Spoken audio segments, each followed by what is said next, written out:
Hey everybody, hello from Rock Island Pass at the border between the Hoover Wilderness and Yosemite National Park. Today we're taking a question from the Patreon crowd as we're doing this whole trip. Why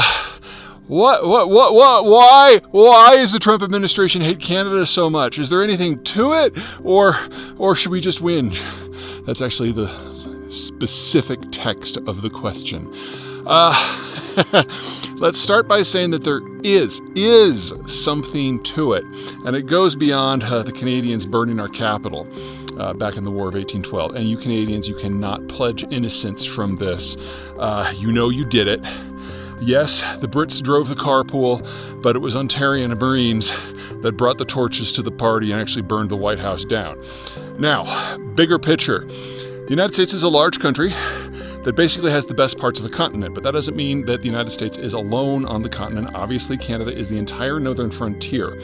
And throughout American history, if you go back to before Reconstruction, the United States was always concerned that an extra hemispheric power would establish a beachhead somewhere in the vicinity of the North American continent and potentially use it to interrupt American power or maybe even launch an invasion. And of course, most recently, and from the beginning actually, Great Britain was the power of concern. Now, I don't mean to suggest that there's a British invasion imminent or anything like that. Don't put words in my mouth. I'm going to piss off enough people with this video as it is.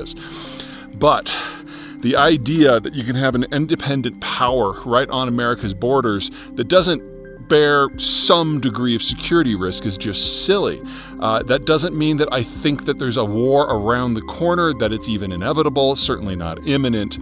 But it's not a blind policy decision to decide that you actually want all of the continent under a single flag. And for those of you to the south of us in Mexico, this applies to you as well. Now, that said, I think that the borders between the United States and its neighbors are fine. I'm not worried about an invasion. There's good buffers, whether it's lakes and forests in the north or deserts and mountains in the south. The population density of Canada certainly couldn't do it by itself. Mexico may be a little bit better, but northern Mexico is such a logistical snarl because of a lack of infrastructure. That too I'm not concerned about. But the bottom line is that this didn't come out of nowhere. This has been part of the American strategic view for 200 years, and to pretend otherwise is being a little bit whingy. Now, that said, do I think we should do it? Think annex Canada even if they ask? No, because it's bad math. When industrialization really got going roughly a century ago, people started moving from the farms and into the cities, and they started having fewer kids. And that process was much more intense in Canada than it was in the United States, because I don't know if you knew this, but Canada gets cold in the winter.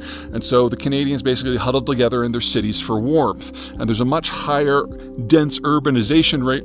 Oh, got a message. Dense urbanization rate for Canadians than there is for Americans, which means that the Canadians have aged much slower.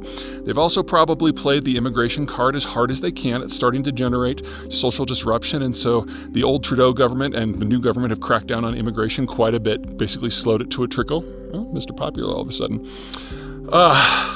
Which means that Canada is aging much, much, much quicker than the United States. And remember, in the United States, the baby boomers are already 2/3 retired, so we know we face an explosion in social welfare payments over the next decade.